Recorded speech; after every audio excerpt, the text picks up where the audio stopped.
இவைகள் கர்த்தருடைய பண்டிகைகள் என்றும் நித்திய கட்டளை என்றும் அந்நியர்களும் கொண்டாட வேண்டும் என்றும் சொல்லப்பட்டிருப்பதினால் இந்த கட்டளையை நாம் எல்லோரும் கடைபிடிக்க வேண்டும். ஆனால் மாம்சத்தின்படி அல்ல, ஆவியின்படி மனதார இந்த பண்டிகை நாட்களில் கர்த்தருக்கு கீழ்ப்படிந்து கர்த்தரிடத்தில் நம் பாவங்களை அறிக்கையிட்டு மனம் திரும்பி கர்த்தருக்கு ஆராதனை செய்து கர்த்தருக்கு துதிபலி செலுத்தி நாம் கர்த்தரை ஆராதிக்க வேண்டும். சபை கூடி கர்த்தரை தொழுது கொண்டு நாம் கர்த்தரை ஆராதிக்க வேண்டும். நம்முடைய பிதாவாகிய தேவனுடைய அன்பும் ஆண்டவராகிய இயேசு கிறிஸ்துவின் கிருபையும் சமாதானமும் உங்கள் அனைவரோடும் கூட என்றென்றைக்கும் இருப்பதாக. தலைப்பு: நான் உன்னை விட்டு விலகுவதும் இல்லை, உன்னை கைவிடுவதும் இல்லை. லேவியராகமம் 23ஆம் அதிகாரம். கர்த்தரின் பண்டிகைகள் கொடுக்கப்பட்டிருக்கிறது. இவைகள் கர்த்தருடைய பண்டிகைகள் என்றும் நித்திய கட்டளை என்றும் அந்நியர்களும் கொண்டாட வேண்டும் என்றும் சொல்லப்பட்டிருப்பதினால் இந்த கட்டளையை நாம் எல்லோரும் கடைபிடிக்க வேண்டும். ஆனால் மாம்சத்தின்படி அல்ல, ஆவியின்படி மனதார இந்த பண்டிகை நாட்களில் கர்த்தருக்கு கீழ்ப்படிந்து கர்த்தரிடத்தில் நம் பாவங்களை அறிக்கையிட்டு மனம் திரும்பி கர்த்தருக்கு ஆராதனை செய்து கர்த்தருக்கு துதிபலி செலுத்தி நாம் கர்த்தரை ஆராதிக்க வேண்டும். சபை கூடி கர்த்தரை தொழுது கொண்டு நாம் கர்த்தரை ஆராதிக்க வேண்டும். இப்பொழுது புளிப்பில்லா அப்ப பண்டிகை என்றால் என்ன என்பதை குறித்து பார்க்கலாம். பஸ்கா பண்டிகையின் முதல் நாளிலிருந்து 7 நாட்கள் ஆசரிக்கப்படுகிற பண்டிகையாய் இருக்கிறது. இந்த கர்த்தருடைய பண்டிகைகள் என்பது நாம் கொண்டாடுகிற பண்டிகை என்று நினைக்க கூடாது. இந்த வார்த்தையை சற்று மாற்றிக்கொள்ள வேண்டும். அனுசரிக்கிற பண்டிகையாக இருக்கிறது. கொண்டாட்டம் என்றால் அது சந்தோஷப்படுகிற ஒரு காரியமா இருக்கிறது. ஆனால் வேதம் நமக்கு சொல்லுகிற இந்த பண்டிகைகள் கர்த்தருடைய சிலுவைப்பாடு, அவருடைய துக்கம், அவருடைய மரணத்தை குறித்து தியானிக்கிற 7 நாட்கள் என்று இந்த புளிப்பில்லா அப்ப பண்டிகையை குறித்து இந்த நாட்களில் சிறுமையின் அப்பம் புசிக்க வேண்டும் என்றும் சொல்லப்பட்டிருப்பதினால் இது துக்கமாக அனுசரிக்க வேண்டிய காலங்களாக இருக்கிறது. துக்கம் என்றால் கர்த்தர் இறந்து விட்டார் என்று துக்கம் கொண்டாடுவதல்ல, நம்மை தாழ்த்தி கர்த்தரிடத்தில் அவர் நமக்காக இந்த அளவுக்கு பாடுபட்டாரே, அவர் நமக்காக ஜீவனை தந்தாரே என்று நினைத்து பார்க்கும் நாட்களாகவும், கர்த்தரை தொழுது கொண்டு அவரை ஆராதித்து அந்த உணர்வை அடைகிற நாட்களாகவும், மொத்தத்தில் சுருக்கமாக சொல்ல வேண்டும், ஒரே வார்த்தையில் சொல்ல வேண்டும் என்றால் கர்த்தரை தேடுகிற நாட்களாக, கர்த்தருடைய சமூகத்தில் நாம் காத்திருக்கிற நாட்களாக இந்த நாட்களை நாம் அனுசரிக்க வேண்டும். அதுவே சரியான பண்டிகையா இருக்கிறது. புளிப்பில்லா அப்ப பண்டிகை 7 நாள் செய்ய வேண்டும் என்று கர்த்தர் சொல்லியிருக்கிறார். புளிப்பில்லா அப்ப பண்டிகை என்பது என்ன? புளிப்பு என்பது பாவத்தை குறிக்கும். புளிப்புள்ள அப்பம் என்றால் ஈஸ்ட் கலந்து செய்யப்படுகிற பிரெட்டாக இருக்கிறது, கோதுமை பிரெட். ஆனால் புளிப்புள்ள அப்பம் என்பது சப்பாத்தியை குறிக்கும். இப்படி இருக்க புளிப்பில்லா அப்பம் என்றால் பாவம் இல்லாத உபதேசம், பாவம் இல்லாத வாழ்க்கை, பரிசுத்தமான வாழ்க்கை நாம் வாழ வேண்டும். புளிப்பில்லா அப்பம் என்பது நாம் பரிசுத்தமாய் வாழ வேண்டிய நாட்கள், நாம் பாவத்தை விட்டு மனம் திரும்ப வேண்டிய நாட்களாக இந்த நாட்களை நாம் அனுசரிக்க வேண்டும். இதுவே கர்த்தருடைய பார்வையில் சரியான பண்டிகை ஆசரிப்பாக இருக்கும். கர்த்தருக்கு கீழ்ப்படிந்து அவர் வார்த்தைக்கு செவி கொடுத்து நம் வாழ்க்கையில் சில காரியங்கள் நமக்கு நடப்பதுண்டு. அதாவது நாம் மிகப்பெரிய பாவங்களுக்கு விலகி இருப்போம். ஆனாலும் சிறு தவறுகள், சிறு பாவங்கள் நம்மிடத்தில் ஒட்டி கொண்டிருக்கும். பாவங்கள் என்றாலே பாவங்கள் தான், சிறியது பெரியது என்று இல்லை. சிறிய பாவமும் கர்த்தருக்கு அருவருப்பானதுதான். ஆனால் அவைகளை நாம் விடாமல் பிடித்து கொண்டிருப்போம். சிலவை நம்மை ஒட்டி கொண்டே இருக்கும். உதாரணத்திற்கு பொய் பேசுவது, பொறாமைப்படுவது, ஒருவரை பற்றி கோல் சொல்வது போன்ற காரியங்கள் இருக்கும். கொலை செய்யவில்லை, விபச்சாரம் செய்யவில்லை என்றாலும் இப்படிப்பட்ட பாவங்கள் நமக்குள் ஒட்டி கொண்டிருக்கும். இதையெல்லாம் இந்த பண்டிகை நாட்களில் நாம் அதை நம் வாழ்க்கையிலிருந்து எடுத்து போட்டு விட வேண்டும். புளிப்பில்லா அப்பம் என்பது இப்படிப்பட்ட புளிப்புகளை நம்மிடத்திலிருந்து நீக்குகிற நாளாக கர்த்தர் சொல்லுகிறார். பஸ்கா பலியாகிய நம்முடைய தேவனாகிய கர்த்தர் ஆண்டவராகிய இயேசு கிறிஸ்து நம்முடைய பாவங்களை நீக்கி நம்மிடத்தில் இருக்கிற அந்த புளிப்பை நீக்கி போட்டு நம் ஆவியை ஆத்துமா சரீரத்தை சுத்திகரிக்க நம்மளுடைய ஆத்தும சுத்திகரிப்புக்காக அவர் தம் இரத்தத்தை சிந்தி நம்மை பாவத்தை போக்க நம்முடைய பாவத்தை போக்குவதற்கு அவர் பிறந்தார். அவர் சிலுவையில் அறையப்பட்ட நாள் தான் பஸ்கா பண்டிகையின் நாள்.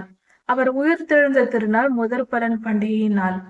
புளிப்பில்லா அப்ப பண்டிகை என்பது கர்த்தர் சிலுவையில் தம்மை ஒப்பு கொடுத்த நாளிலிருந்து 7 நாட்கள் கர்த்தருடைய சிலுவை பாடுகளை அவருடைய வலி வேதனைகளை நாம் உணர வேண்டும். நம்மை கர்த்தருடைய தியாகத்தை நினைவு கூறும் ஆண்டவராகிய இயேசு கிறிஸ்துவின் தியாகத்தை நினைவு கூறும் நாளாக ஆண்டவர் இந்த காலங்களை நமக்கு கொடுத்திருக்கிறார். இதை வருடா வருடம் நாம் இதை செய்ய வேண்டும் என்றுதான் இந்த நாட்களை நமக்கு நியமித்து கொடுத்திருக்கிறார். புளிப்பு என்பது பாவம். நாம் பாவத்தை விட்டு மனம் திரும்புகிற நாளாக இந்த 7 நாட்களையும் நாம் எடுத்துக்கொண்டு வாரத்தின் அதாவது பஸ்கா பண்டிகையின் நாள் அன்றும் நாம் சபை கூடி வர வேண்டும். இந்த காலத்தில் இப்படி இந்த பண்டிகையை ஆசரிக்கலாம் என்ற ஒரு ஆலோசனை தான். பஸ்கா பண்டிகையின் நாளன்று நாம் கர்த்தருடைய சமூகத்தில் ஆராதித்து அவருடைய சமூகத்தில் காத்திருந்து உபவாசித்து நம்மை தாழ்த்தி கர்த்தருடைய சிலுவை மரணத்தை தியானிக்கலாம். அதற்கு அடுத்து வருகிற வாரத்தின் முதல் நாள் முதற் பலன் காணிக்கையாக நாம் கர்த்தருக்கு காணிக்கைகளை நம் வாழ்க்கையில் முதற் பலன்களை நம் விவசாயம் செய்கிறவர்கள் தங்கள் நிலத்தில் விளைகிற முதற் பலன்களையும் தங்களுடைய சம்பாதிக்கிறவர்கள் தங்களுடைய சம்பளத்தின் ஒரு பகுதியையும் முதற் பலனாக கர்த்தருக்கு கொண்டு வந்து காணிக்கை செலுத்தலாம். தசம பாகங்களை கொடுக்கிற நாளாக நாம் அதை செய்யலாம். நம்மால் முடிந்த வரை கர்த்தருடைய ஊழியத்திற்கும் கர்த்தருடைய திரு சபைகளுக்கும் ஏழை எளியவர்களுக்கும் உதவி செய்து அந்த நாளை நாம் கொண்டாடலாம். இந்த புளிப்பில்லா அப்ப பண்டிகையின் 7 நாட்களும் நம்மை தாழ்த்தி நம் சுய விருப்பு வெறுப்புகளை எல்லாம் ஆராய்ந்து பார்க்கிற நாளாக நம் இருதயத்தை ஆராய்ந்து நம்மிடத்தில் என்னென்ன குறைகள் இருக்கிறது, யாரை பற்றியாவது புறம் கூறி இருக்கிறோமா, நாம் யாரை பற்றியாவது தவறாக பேசி இருக்கிறோமா, யார் மனதையாவது காயப்படும்படி பேசி இருக்கிறோமா, யாரையாவது திட்டி இருக்கிறோமா, தூஷித்து இருக்கிறோமா, கர்த்தருடைய பிள்ளைகளை கர்த்தருடைய வேத வசனத்தை கை கொள்கிறவர்களை இதெல்லாம் பாவமாக இருக்கிறது. அவர்கள் தவறு செய்திருந்தாலும் அவர் கர்த்தர் கேட்பார். நாம் அப்படி தூஷிப்பது மிக தவறு. அப்படி ஏதாவது செய்திருந்தால் இந்த நாட்களில் அவைகளை கர்த்தருடைய சமூகத்தில் அறிக்கை செய்து கர்த்தரிடத்தில் மன்னிப்பை பெற்றுக் கொள்ளலாம். இப்படிப்பட்ட காரியங்களை இந்த 7 நாட்களும் கர்த்தர் நமக்காக செய்த தியாகத்தை நினைத்து நம் பாவங்களை அகற்றி புளிப்பை அகற்றி புளிப்பில்லா அப்பமாக சாப்பிடுவது போல நம் வாழ்க்கையில் பாவமில்லாத வாழ்க்கைக்குள் நுழைகிற இந்த 7 நாட்கள் மட்டுமல்ல, பாவமில்லாத வாழ்க்கையை தொடங்குகிற நாட்களாக இந்த நாட்களை நாம் அனுசரிக்க வேண்டும். இது இப்படி நாம் செய்யும் போது கர்த்தருக்கு பலி செலுத்தி கர்த்தருடைய சமூகத்தில் நம்மை தாழ்த்தி மனம் திரும்பி கர்த்தருக்கு கீழ்ப்படிந்து வேதத்தை தியானித்து கர்த்தரை ஆராதித்து துதி பலி செலுத்தி நாம் இந்த நாட்களை நாம் அனுசரிக்க வேண்டும். பஸ்கா பண்டிகையின் நாளும் அதிலிருந்து தொடங்குகிற 7ஆம் நாளும் இப்படி நாம் அனுசரித்து விட்டு மற்ற நாட்களில் நடுவில் இருக்கிற அந்த 5 நாட்களும் தகன பலிகளை செலுத்த வேண்டும் என்று கர்த்தர் சொல்லியிருக்கிறார் இந்த வேத பகுதியில். அதனால் அந்த நாட்களில் சபையாக கூடியோ அல்லது முடியாவிட்டால் வீட்டிலேயோ இருந்து கொண்டு எங்கிருந்தாலும் பரவாயில்லை, நாம் கர்த்தருக்கு ஆராதனை செய்வது நல்லது. கர்த்தருக்கு துதி பலி செலுத்தி நம்மை தாழ்த்தி தனிமையாகவோ குடும்பமாகவோ கர்த்தரை ஆராதிக்க வேண்டும். இப்படி செய்யும் போது அது தகன பலி செலுத்தியதற்கு சமமாக இருக்கிறது. இப்படி நம்மை இந்த காலத்திற்கு ஏற்றபடி நியாயப்பிரமாண காலத்தில் நாம் அல்ல, இந்த காலத்திற்கு ஏற்றபடி நாம் இந்த பண்டிகைகளை கொண்டாடலாம். அது கர்த்தருக்கு பிரியமாய் இருக்கிறது. அதை கர்த்தர் ஏற்றுக்கொள்கிறார். அதில் எந்த ஒரு சந்தேகமும் இல்லை. இப்படி செய்யும் போது நாம் ஆசீர்வதிக்கப்படுகிறோம், மிக மிக ஆசீர்வாதத்தை பெற்றுக் கொள்கிறோம். இதை செய்து பார்க்கலாம். இப்படி புளிப்பில்லா அப்ப பண்டிகை என்பது கர்த்தர் நம்மை பரிசுத்தப்படுத்துவதற்காக கொடுக்கப்படுகிற பண்டிகையாக இருக்கிறது. எல்லா பண்டிகையும் நம்மை சுத்திகரிப்பதற்கான ஒரு ப்ரொசீஜர் அதில் இருப்பதை நாம் அறிந்து கொள்ளலாம். எல்லா பண்டிகையிலும் 7 பண்டிகைகள் கொடுக்கப்பட்டிருக்கிறது கர்த்தரிடத்திலிருந்து. அந்த 7 பண்டிகைகளும் அப்படிதான் சொல்லப்பட்டிருக்கிறது. எல்லாமே நம்மை சுத்திகரிப்பதற்கும் கர்த்தருக்கும் நமக்கும் உள்ள இடையில் உள்ள அந்த உறவை புதுப்பிப்பதற்கும் ஏற்ற விதமாக இருக்கிறது. முக்கியமான ஒரு காரியம் என்னவென்றால், நம்முடைய இருதயத்தை இந்த நாட்களில் நாம் தாழ்த்த வேண்டும் என்பது மிக மிக முக்கியமான கட்டளையாய் கொடுக்கப்பட்டிருக்கிறது. புளிப்பில்லா அப்ப பண்டிகையின் முதல் நாளும் 7ஆம் நாளும் ஓய்வு நாளாய் இருக்க வேண்டும். வேலைக்கு செல்லக்கூடாது, சபை கூட வேண்டும். மற்ற நாட்களில் வேலைக்கு செல்லலாம், ஆனால் துதிபலி செலுத்த வேண்டும். இந்த புளிப்பில்லா அப்ப பண்டிகை நாட்களில் நாம் செய்ய வேண்டிய இன்னொரு மிக முக்கியமான காரியம் என்னவென்றால், நம்மிடத்தில் உள்ள பெருமை என்னும் அருவருப்பை, கர்த்தருடைய அருவருப்பை அதை எடுத்து போட்டு நம்மை நாம் தாழ்த்தி தாழ்மையை கற்றுக்கொள்ள வேண்டும். கர்த்தரிடத்தில் தாழ்மையாக நாம் இருக்க வேண்டும். அது எப்படி என்றால், நம் இருதயத்தில் மேட்டிமை இருப்பதினால்தான் கர்த்தருடைய வார்த்தைக்கு செவி கொடுப்பதில்லை. யார் சொன்னாலும், வேத வசனத்தை தியானித்தாலும் அதை கேட்காமல் போவதே பெருமை. கர்த்தருடைய தீர்க்கதரிசிகளுக்கு செவி கொடாதிருக்கிறதே பாவம் என்று சொல்லப்படுகிறது.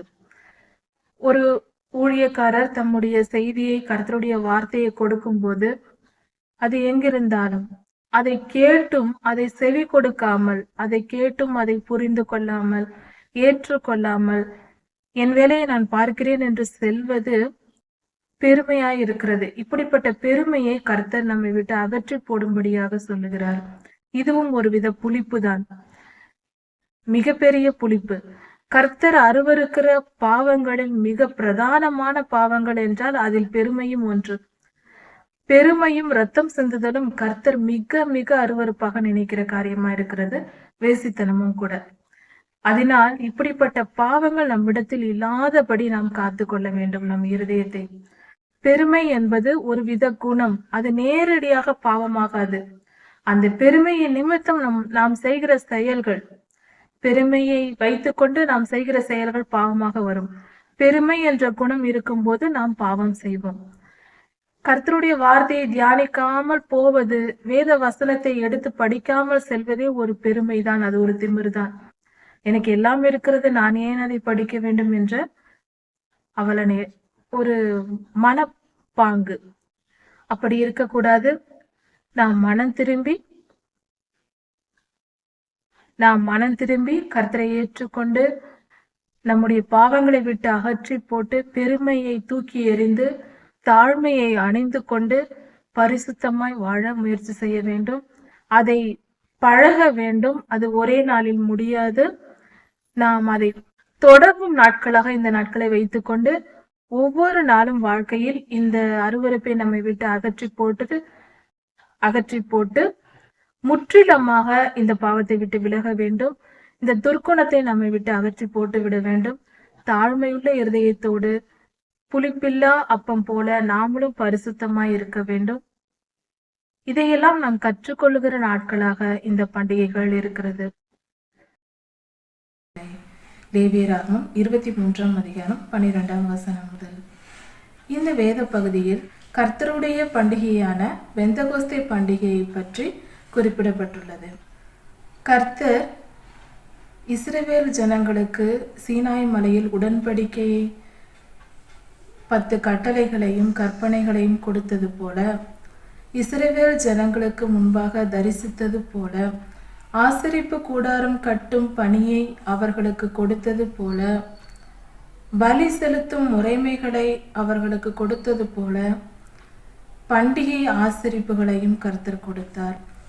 கர்த்தர் இஸ்ரவேலருக்கு கொடுத்த கட்டளைகளை ஏற்றுக்கொள்கிறோம், கற்பனைகளை ஏற்றுக்கொள்கிறோம், வேத வசனங்களை ஏற்றுக்கொள்கிறோம், கர்த்தருடைய நாமத்தை ஏற்றுக்கொள்கிறோம், அவருடைய வார்த்தையான பரிசுத்த வேதாகமத்தை ஏற்றுக்கொள்கிறோம்.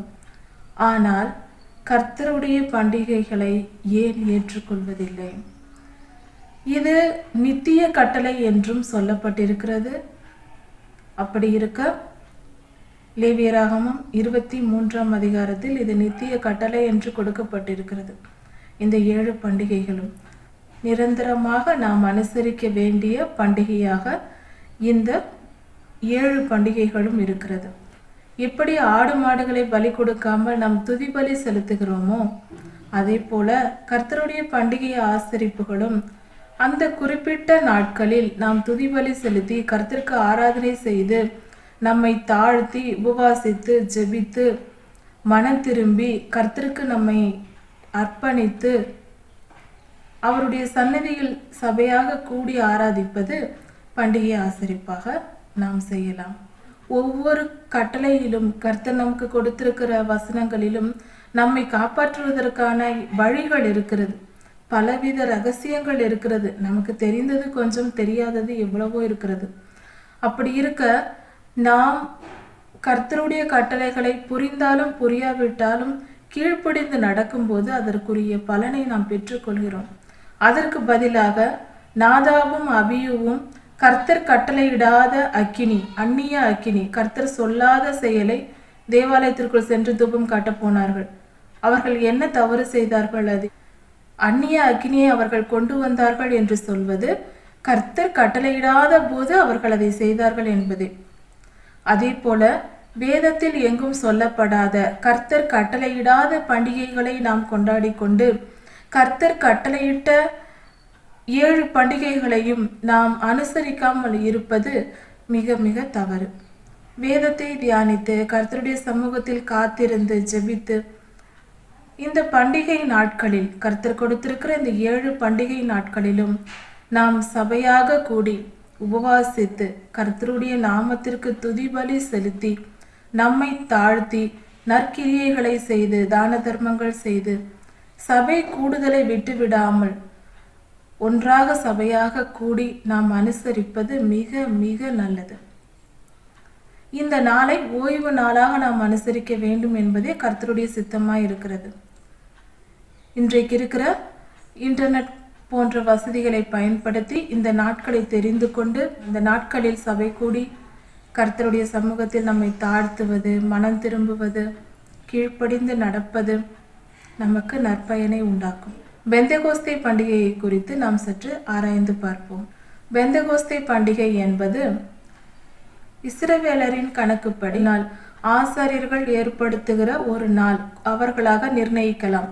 ஒவ்வொரு வருடமும் அந்த முதல் நாள், வாரத்தின் முதல் நாளிலே முதற் பலன் பண்டிகையை கொண்டாடுவார்கள். அந்த முதற் பலன் பண்டிகை கொண்டாடிய அந்த நாளிலிருந்து 50ஆம் நாள் எண்ணினால் அது பெந்தெகோஸ்தே என்ற பொருள் 50 என்பதை குறிக்கும். அந்த நாளிலிருந்து 50ஆம் நாள் கொண்டாடும் போது அந்த நாளில் பெந்தெகோஸ்தே பண்டிகை அனுசரிக்கப்பட வேண்டும்.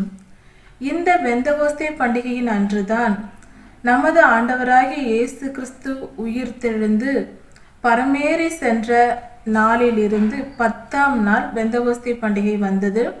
அந்த நாளில் நமது ஆண்டவராகிய இயேசு கிறிஸ்து கட்டளையிட்டபடி நமக்கு சொல்லி கொண்டு போனபடி பரிசுத்த ஆவியானவர் இந்த பூமிக்கு வந்து நம்மை வழி நடத்த நம்மேல் அதிகாரத்தை எடுத்துக்கொண்டார். மேல் வீட்டறையில் சீஷர்கள் 120 பேர் கூடியிருந்த பொழுது பரலோகத்திலிருந்து வந்த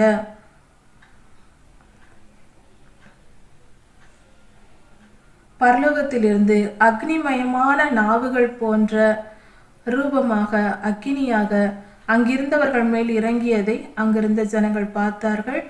அது பரிசுத்த ஆவியானவரே. பரிசுத்த ஆவியானவரால் அபிஷேகம் பண்ணப்பட்டார்கள். இந்த நாள் பெந்தெகோஸ்தே பண்டிகை நாள் என்று சொல்லப்படுகிறது. 4வது பண்டிகை பெந்தெகோஸ்தே பண்டிகையாக வருகிறது. இந்த காலத்தை கவனிக்க வேண்டும். சரியாக ஒவ்வொரு பண்டிகை நாட்களில் தான் ஒவ்வொரு காரியமும் நிறைவேறி இருக்கிறது. ஒரே ஒரு காரியத்தை யோசித்து பார்ப்போம். ஏன் ஆண்டவராகிய இயேசு கிறிஸ்து பஸ்கா பண்டிகையின் அன்று அவர் சிலுவையில் மரிக்க வேண்டும்?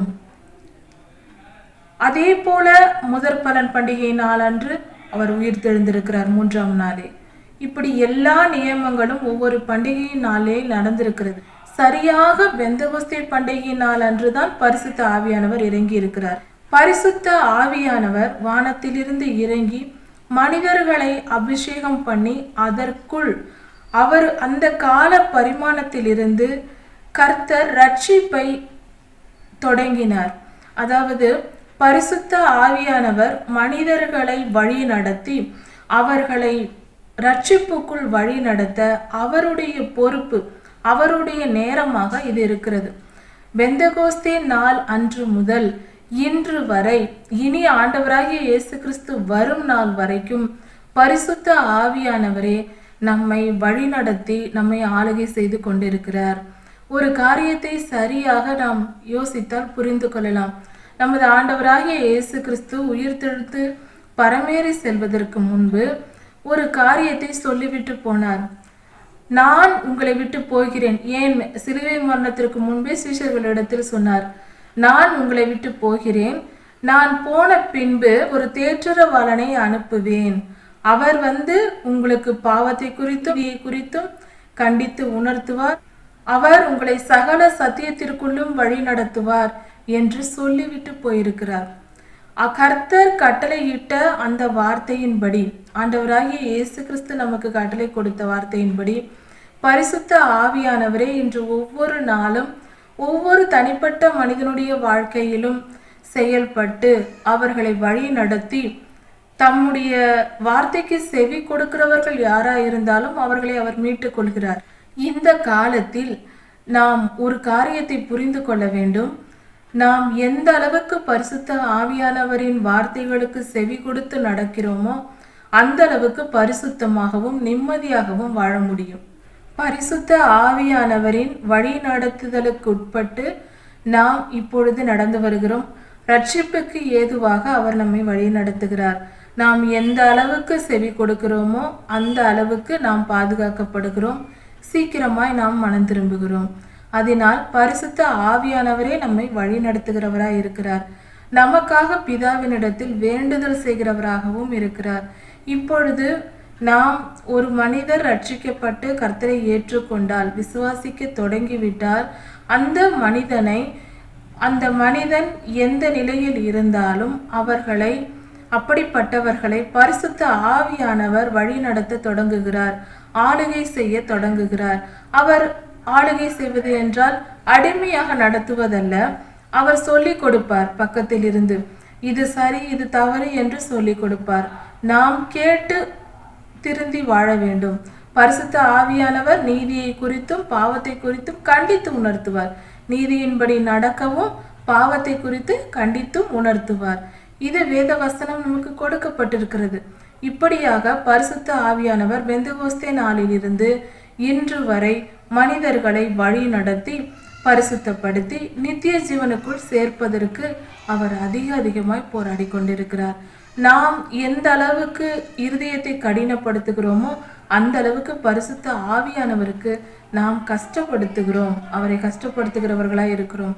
அதனால் எப்பொழுதும் பரிசுத்த ஆவியானவருக்கு செவி கொடுத்து நம் மனதில் தோன்றுகிற நீதியின் மார்க்கத்தை நாம் உணர்ந்தவர்களாக, புரிந்து கொண்டவர்களாக, நீதியின்படி நடந்து பரிசுத்த ஆவியானவரின் வார்த்தைக்கு செவி கொடுத்து கீழ்ப்படிந்து வாழ்வது நமக்கு நல்லது.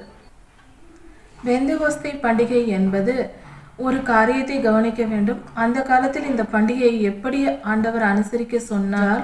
அவர் சொல்லிய முறைமை என்னவென்றால், முதற்பலன் பண்டிகை என்று அடையாளமாக ஒரு கதிர்கட்டை தான் கொண்டு வந்து பலி செலுத்துவார்கள். பெந்தகோஸ்தே பண்டிகை நாளன்று தங்களுடைய விளைச்சல்களில் 1/10 தசம பாகங்களை கொண்டு வந்து கர்த்தருடைய சன்னதியில் செலுத்துகிற நாளாக இருக்கும். அந்த நாளில் அப்படி செலுத்துவார்கள். இது கர்த்தர் கட்டளையிட்ட முறைமையா இருக்கிறது. கர்த்தரை ஒரு விவசாயிக்கு ஒப்பாக சொல்லப்பட்டிருக்கிறது, பல இடங்களிலும் சொல்லப்பட்டிருக்கிறது வேதத்தில். அப்படி பார்க்கும்போது இந்த பூமியின் விளைவு அறுப்புண்டது என்றே சொல்லப்பட்டிருக்கிறது. இந்த பூமியின் விளைவாக பரிசுத்தமாக்கப்பட்ட மனித ஆத்துமாக்கள் கர்த்தருக்கு முன்பாக மிகச்சிறந்த கோதுமை மணியாக இருக்கிறது. அதுபோல நாம் மனம் திரும்பி பரிசுத்தமாக்கப்பட்ட மனிதர்கள் கர்த்தரால் எடுத்து கொள்ளப்படுகிறார்கள். அவர்கள் மரணம் அடைந்த பின்போ உயிரோடு இருக்கும் போதோ அவர்கள் கர்த்தருடைய ராஜ்யத்திற்குள் போய் சேருகிறார்கள். அந்த ஒரு நாளை நினைப்பூட்டும்படியாக தம்முடைய விளைச்சலின் ஒரு பகுதியை கர்த்தர் எடுத்துக்கொள்ளுகிற அந்த கால பகுதியாக இருக்கிறது. இதை இன்னும் கொஞ்சம் விவரமாக பார்க்கும்போது ஆண்டவராகிய இயேசு கிறிஸ்து முதற் பலன் ஆனார் என்று வேதத்தில் சொல்லப்பட்டிருக்கிறது. அந்த வார்த்தையின்படி கர்த்தர் முதற் பலன் என்றால் நமது ஆண்டவராகிய இயேசு கிறிஸ்து உயிர் தெழுந்தது முதற் பலன் பண்டிகையின் நாள் என்று. அவரை முதற் பலன் என்றால் முதற் பலன் நாள் தொடங்கி அறுவடை செய்வது பெந்தேகோஸ்தே பண்டிகையின் நாள் வரைக்குமாக இருக்கிறது. இந்த 50 நாட்களும் அறுவடை நடக்கும். அதே போல நமது ஆண்டவராகிய இயேசு கிறிஸ்துவும் 2000 வருடங்களாக ரட்சிக்கப்படுகிற மனிதர்களை சேர்த்து கொண்டிருக்கிறார். பரிசுத்த ஆவியானவர் ஆண்டவராகிய இயேசு கிறிஸ்து முதற் பலனாக எழுந்த பின்பிலிருந்து அந்த நாள் தொடங்கி, அந்த முதற்பலன் பண்டிகையின் நாள் தொடங்கி இன்று வரைக்கும் கர்த்தர் ஜனங்களை ரட்சிப்புக்கு எதுவாக வழி நடத்தி பரலோகத்திற்கு சேர்த்து கொண்டிருக்கிறார். ரட்சிப்பு என்கிற வேலை நடந்து கொண்டிருக்கிறது. மனிதர்கள் கர்த்தருடைய இரத்தத்தால் பாவ மன்னிப்பை பெற்று அவர்கள் மனம் திரும்பி ஆவியில் வளர தொடங்குகிறார்கள். அவர்கள் ஆத்மா சுத்திகரிக்கப்பட்டு அவர்கள் வாழ்நாட்கள், மனிதனின் வாழ்நாட்கள் முடிவடைந்து அவர்கள் கர்த்தருடைய ராஜ்யத்தில் சேருகிறார்கள்.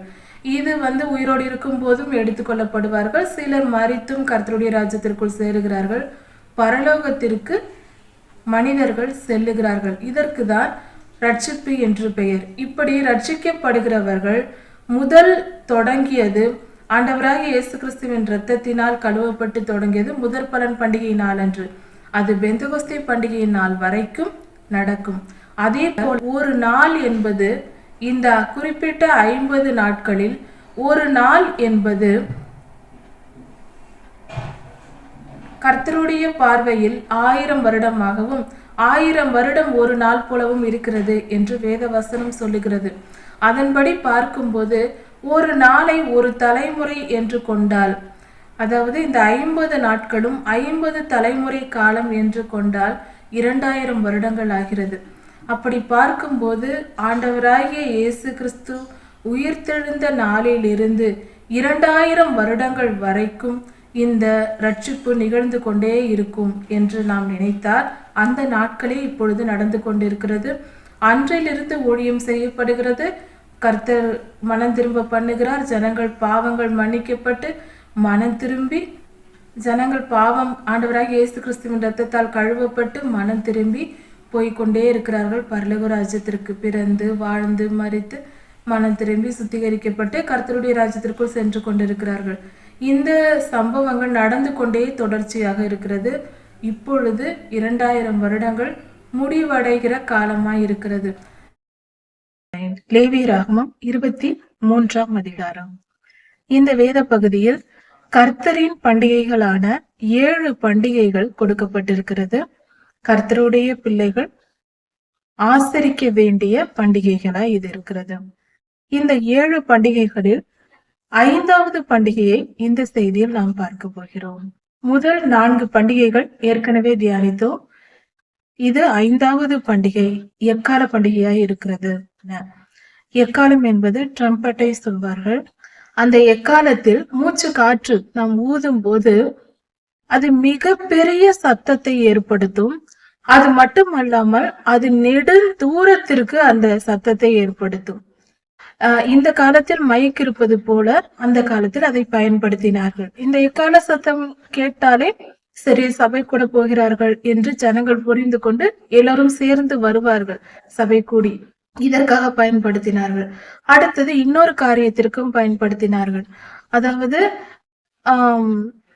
ஒரு யுத்தம், போர் வரப்போகிறது, இன்னொரு நாட்டோடு போர் செய்ய போகிறோம் என்றால், அல்லது வேறொருவர் நம்மோடு யுத்தம் செய்ய போகிறார் என்றால், யுத்தத்தின் துவக்கத்திலும் அதன் முடிவிலும் எக்காலம் ஊதினார்கள். அது நெடுந்தொனியாய் ஊதினார்கள். நீண்ட நேரம் அதை மூச்சு பிடித்து நீண்ட நேரம் அதை ஊதுவார்கள். அப்படி ஊதும் போது அது மிக தொலைவான தூரம் வரைக்கும் மிக சத்தமாக தூரமான மனிதர்களுக்கும் கேட்கும்படியாக அந்த சத்தம் போகும். இப்படி எக்காலம் என்பது இதற்காக பயன்படுத்தப்பட்டது. கர்த்தர் கொடுத்திருக்கிற பண்டிகைகளில் இது 5வது பண்டிகையா இருக்கிறது. ஒரு தனி மனிதர் மூச்சு விட்டு கொஞ்ச தூரம் ஒரு சத்தத்தை எழுப்பும் போது ஒரு குறிப்பிட்ட தொலைவு வரைக்கும் தான், கொஞ்ச தூரம் வரைக்கும் தான் கூப்பிடுவது கேட்கும். எவ்வளவு சத்தமாக கத்தினாலும் ஓரளவுதான் கேட்கும். அதன் பின்பு அதற்கு ஒரு எல்லை, மிக குறுகிய தொலைவுதான் கேட்கும். கொஞ்ச தூரம் போனால் யார் கூப்பிட்டாலும் கேட்காது. இப்படிப்பட்ட ஒரு மனிதனுடைய வல்லமை. அதே மனிதன் எக்காலத்தை வைத்து ஊதும் போது அது மிக மிக தொலைவாக, இதைவிட 10 மடங்கு அதிகமாக அந்த எக்கால சத்தம் அதிகமாக தூரமாக சென்று கேட்கிறது. அப்படி என்றால் கொஞ்ச சத்தத்தை அதிகப்படுத்தி பெரிய சத்தமாக அது மாற்றி கொடுக்கிறது. மிக தூரத்திற்கு செல்லும் வல்லமை அந்த சத்தத்திற்கு கிடைக்கிறது. அதாவது எக்காலம் என்பது கர்த்தருடைய வல்லமையை குறிக்கிறதா இருக்கிறது. கர்த்தர் தம்முடைய வல்லமையை விளங்க பண்ணுகிற ஒரு பண்டிகையா இது இருக்கிறது. எல்லா பண்டிகைகளிலும் எக்காலம் ஊதுவார்கள். எல்லா ஓய்வு நாட்களிலும் எக்காலம் ஊதுவார்கள். யுத்தத்தின் துவக்கத்திலும் முடிவிலும் எக்காலம் ஊதுவார்கள். இது வழக்கமாக கர்த்தர் கொடுத்திருக்கிற கட்டளையா இருந்தது அன்று இஸ்ரவேலருக்கு. ஆனால் ஒரு பண்டிகையே எக்கால பண்டிகை என்று கொண்டாட வேண்டும் என்றால் இதற்கு என்ன பொருள்? எல்லா பண்டிகைகளிலும் எக்காலம் ஊதும் போது எக்கால பண்டிகை என்று குறிப்பிட்ட இதற்காகவே ஒரு பண்டிகை ஆசரிப்பு என்றால் இதன் பொருள் என்ன என்று ஆராய்ந்து பார்க்கும்போது, பரலோகத்திலிருந்து வானத்திலிருந்து இந்த பூமிக்கு எக்காலம் ஊதப்போகிற போது அந்த சத்தத்தை குறிக்கிற பண்டிகையாக இது எக்கால பண்டிகை இருக்கிறது. அதாவது வானத்தில் எக்காலம், மனிதர்கள் ஊதுகிற எக்காலம் இந்த பூமியில் ஊதுகிறது அல்ல, வானத்தில் எக்காலம் ஊதப்பட போகிறது.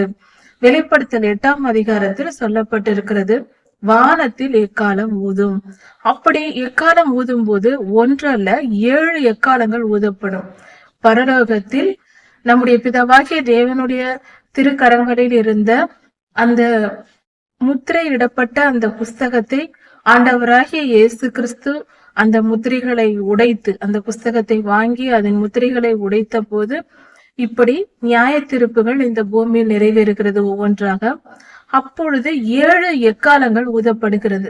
அதில் முதல் எக்காலம் தேவதூதன் ஊதுகிறார். ஒவ்வொரு எக்காலத்தையும் ஒவ்வொரு தேவதூதன் அந்தந்த குறிப்பிட்ட நேரத்திற்கு வந்து வரிசையாக ஊதுகிறார்கள்.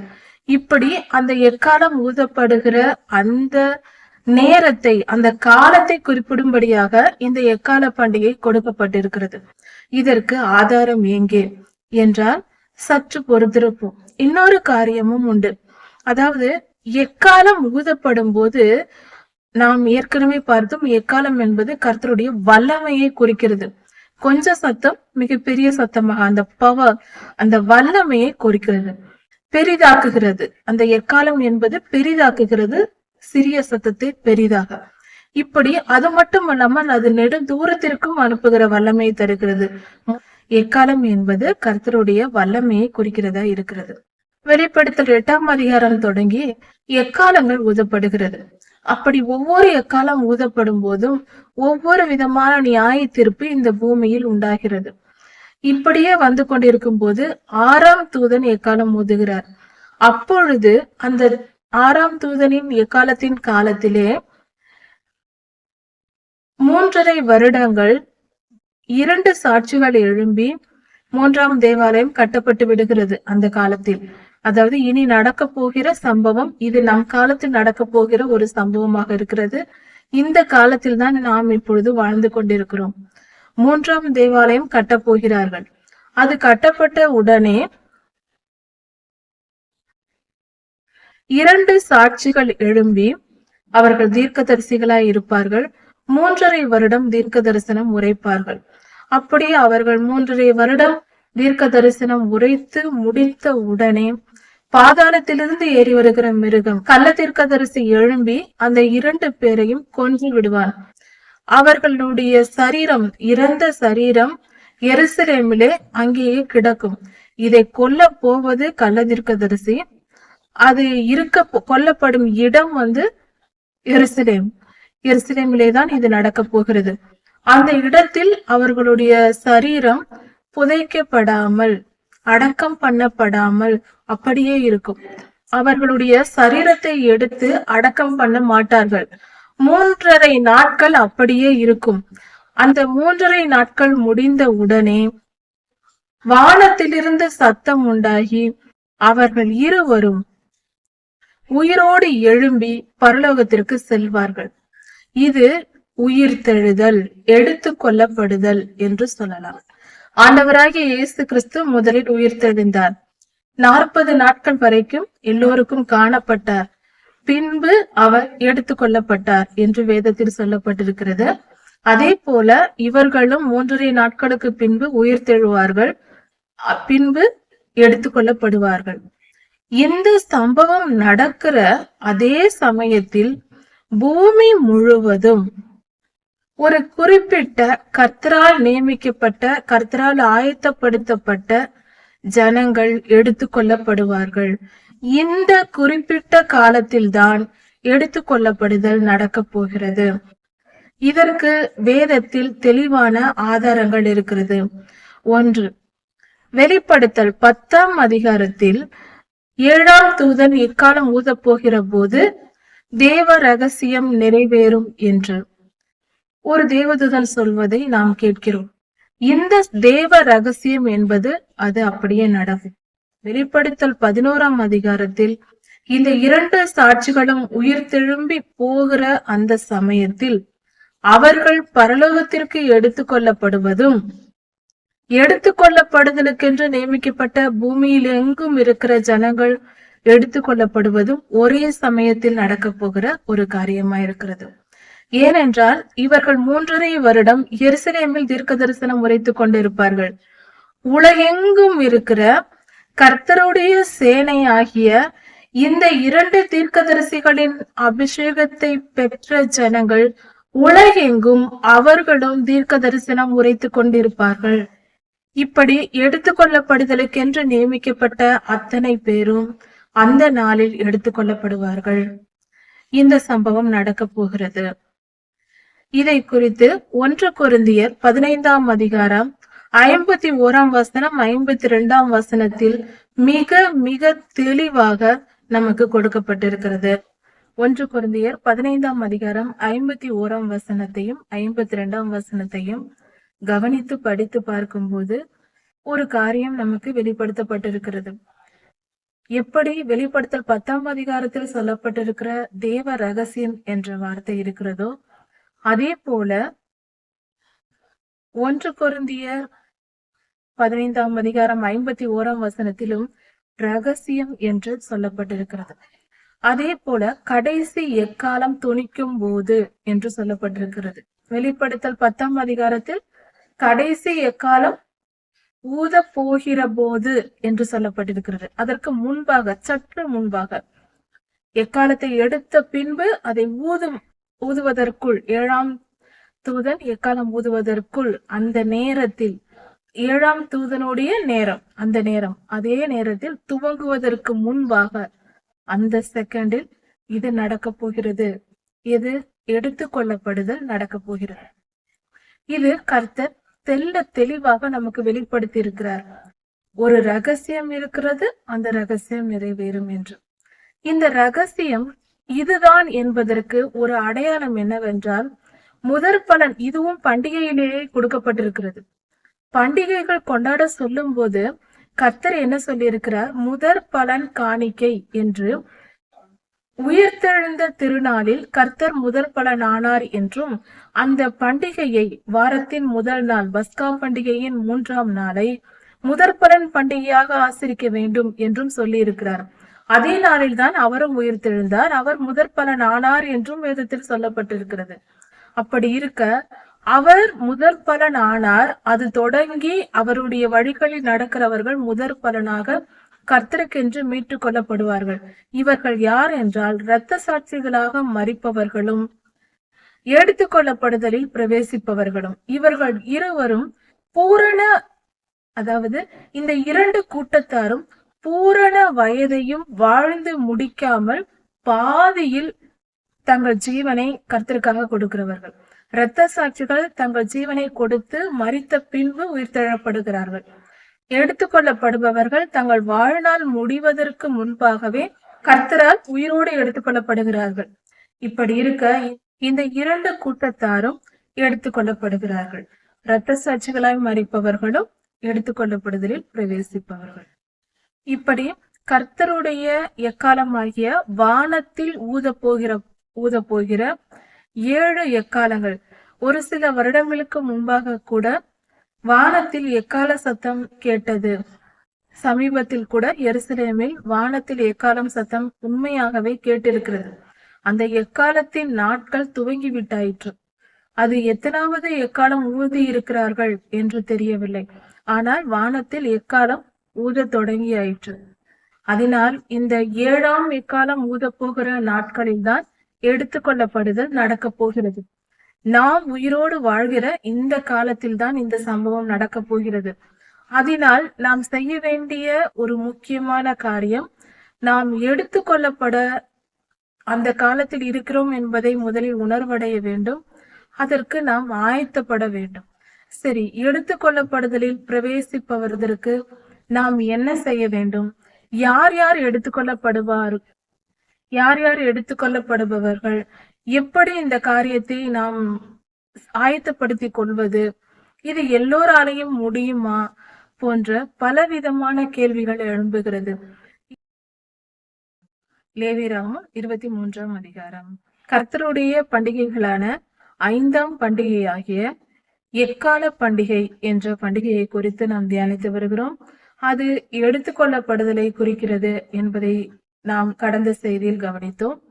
இப்பொழுது இந்த எடுத்துக்கொள்ளப்படுதலின் காரியத்திற்கு நாம் எப்படி ஆயத்தப்படுவது, இதில் யார் யார் பிரவேசிக்க முடியும் என்பதை குறித்து சற்று ஆழமாக கவனித்து பார்ப்போம்.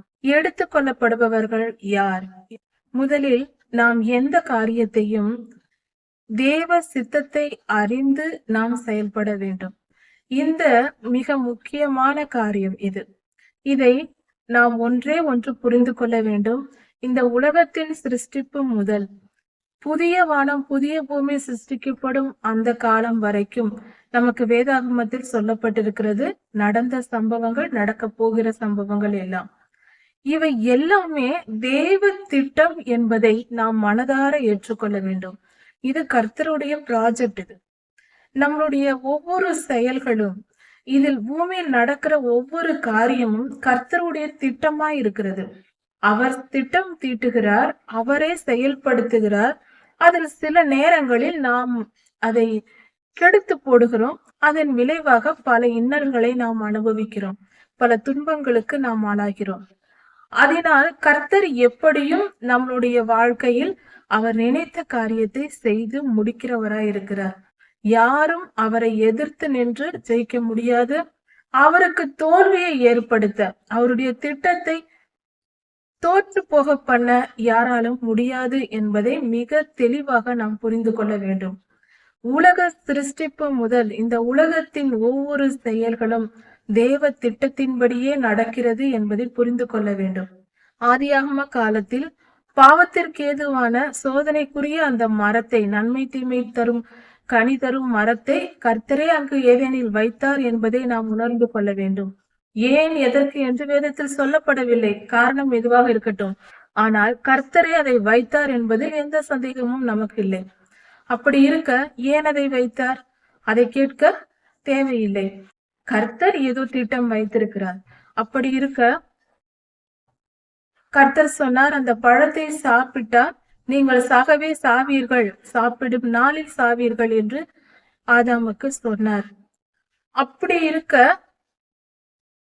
அவர்கள் சாவார்கள் என்று தெரிந்தும் அந்த பழத்தை சாப்பிட்டால் அவர்களுக்கு மரணம் நேரிடும் என்பதை தெரிந்தும் அங்கு வைத்தார் என்றால் அதில் காரணம் இருக்காமல் இருக்காது. சரி, அதை குறித்து நாம் இப்பொழுது தியானிக்கவில்லை. இப்பொழுது உலகம் முழுவதும், உலகத்தின் ஒவ்வொரு செயல்களும், மனிதர்களின் செயல்களும், பொல்லாத ஆவிகளின் செயல்களும், கர்த்தருடைய செயல்களும் எல்லாமே தேவ சித்தத்தின்படி, அவருடைய திட்டத்தின்படி, அவர் ஏதோ ஒரு ஃபார்முலா வைத்திருக்கிறார். அதன்படிதான் எல்லாம் நடந்து கொண்டிருக்கிறது. இதுல எந்த மாற்று கருத்தும் இல்லை. அப்படி இருக்க எடுத்துக்கொள்ளப்படுதலும் கர்த்தருடைய திட்டமே. அவர் ஒரு காரியத்தை செய்ய நினைக்கிறார், அது எதுவாக வேண்டுமானாலும் இருக்கலாம், அவருடைய சித்தத்தின்படி நடக்கிறது. பொதுவாக ஒரு அலுவலகத்தில் நாம் இருக்கிறோம் என்றால் நம்மளுடைய மேல் அதிகாரிகள் இந்த காரியத்தை செய்யுங்கள் என்று சொல்வார்கள். சில விஷயங்களுக்கு இது இப்படிதான் என்று விளக்கம் சொல்வார்கள். சில விஷயங்களுக்கு விளக்கம் தேவையில்லை, நான் சொல்வதை செய்ய என்று சொல்வார்கள். நாம் அப்படியே செய்வோம். குடும்பத்திலும் நாம் பெற்றோர்கள் பிள்ளைகள் இடத்தில் பேசுவோம். எல்லாவற்றிற்கும் விளக்கம் கொடுத்து கொண்டிருக்க மாட்டோம். சில காரியங்களை இதை செய் என்போம், சில காரியங்களுக்கு சொல்வதை செய், ஏன் எதற்கு என்று ஏன் கேள்வி கேட்கிறாய் என்று நாம் பேசுவதுண்டு. அதே போலதான் கர்த்தர் எல்லாவற்றிற்கும் நமக்கு காரண காரியங்களை சொல்லிக் கொண்டிருக்க வேண்டும் என்று எதிர்பார்க்க கூடாது. கர்த்தர் சொன்னால் சொன்னதுதான், அதை செய்ய வேண்டியதே நம்மளுடைய காரியமா இருக்கிறது. அதே போல சில காரியங்கள் கர்த்தர் திட்டமிட்டு இருக்கிறார். சில விஷயங்கள் வெளிப்படுத்துவார், சில விஷயங்கள் வெளிப்படுத்த மாட்டார். அதை மனப்பூர்வமாக விசுவாசத்தோடு நாம் ஏற்றுக்கொள்ள வேண்டும். இந்த மனப்பக்குவம் நமக்கு கண்டிப்பாக தேவை. எடுத்துக்கொள்ளப்படுதல் என்பது கர்த்தருக்கு பிரியமான மனிதர்கள் என்று பார்க்கும்போது இரண்டு விதமான கூட்டத்தார், இரண்டு பிரிவான மனிதர்கள் கர்த்தருக்கு மிக மிக பிரியமானவர்களாகவும் பரலோக ராஜ்யத்தில் அவரோடு கூட இருக்கிறவர்களாகவும் இருக்கிறார்கள். இந்த இரண்டு விதமான பிரிவு உள்ள ஜனங்கள் யார் என்று முதலில் தெரிந்து கொள்ள வேண்டும். ஒரு கூட்டத்தார் இரத்த சாட்சிகள், இன்னொரு கூட்டத்தார் எடுத்துக்கொள்ளப்படுபவர்கள். வெளிப்படுத்தல் 14ஆம் அதிகாரத்தை நாம் பார்க்கும்போது தெளிவாக தெரியும். கற்புடையவர்கள், மாசற்றவர்கள், கர்த்தர் எங்கு சென்றாலும் அங்கே போகிறவர்கள், கர்த்தரை நேசிக்கிறவர்கள், அவருடைய நாமம் தரிக்கப்பட்டவர்கள் என்று 1,44,000 பேர் அவரோடு கூட இருக்கிறார்கள். இப்படி கர்த்தரோடு கூட இருக்கிறவர்கள் மிக மிக பரிசுத்தமானவர்களாக இருப்பார்கள் என்பது இந்த வேத பகுதியிலிருந்து தெரிகிறது. எடுத்துக்கொள்ளப்படுபவர்களும் இரத்த சாட்சிகளும் அப்படிப்பட்டவர்களே. ஏனென்றால் இவர்கள் தங்கள் ஜீவனையும் கர்த்தருக்கென்று கொடுக்கிறார்கள்.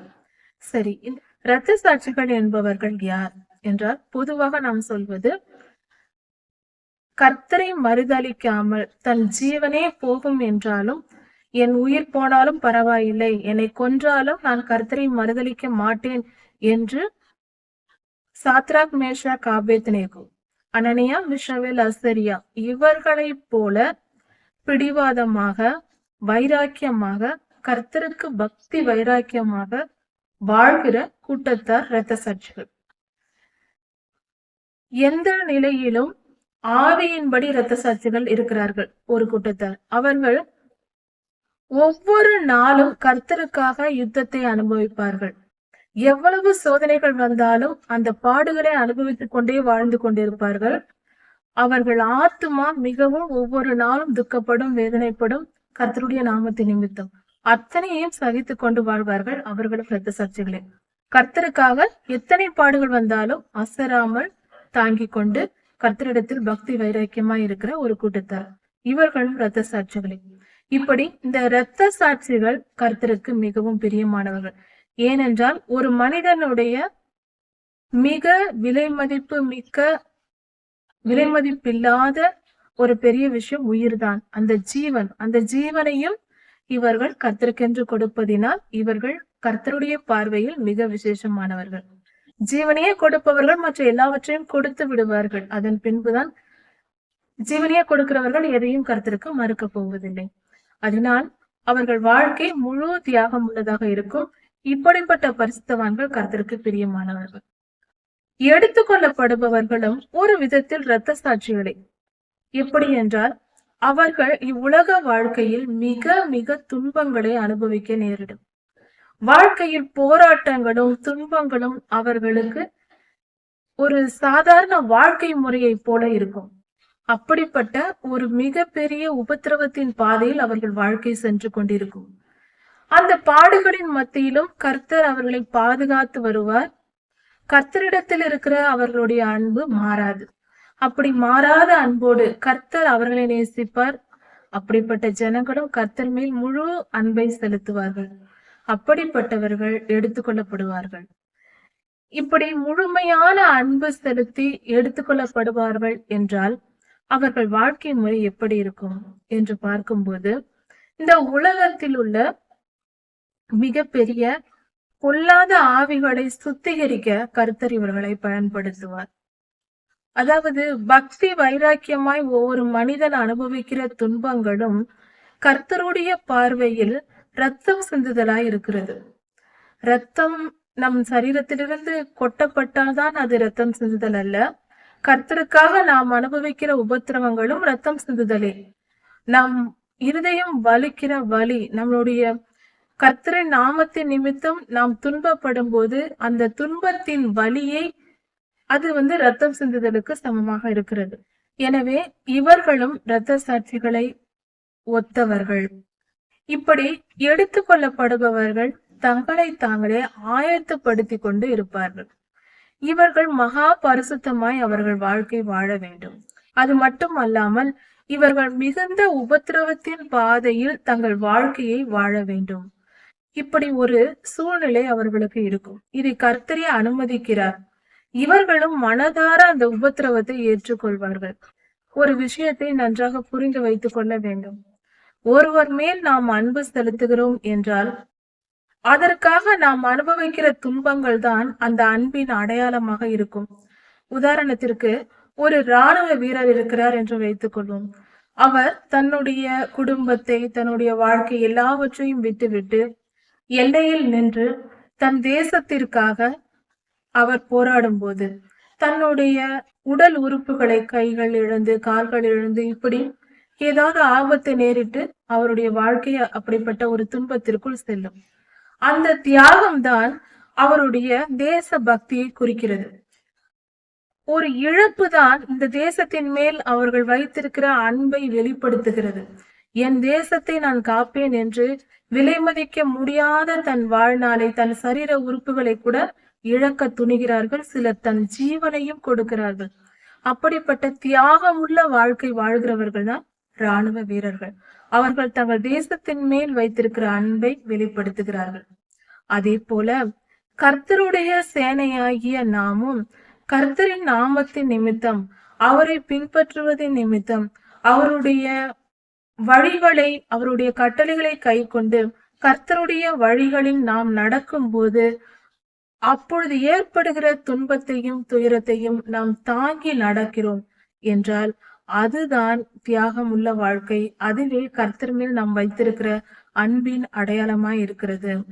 இந்த பாடுகளை ஏற்பதற்கு தான் அன்பின் அடையாளம்.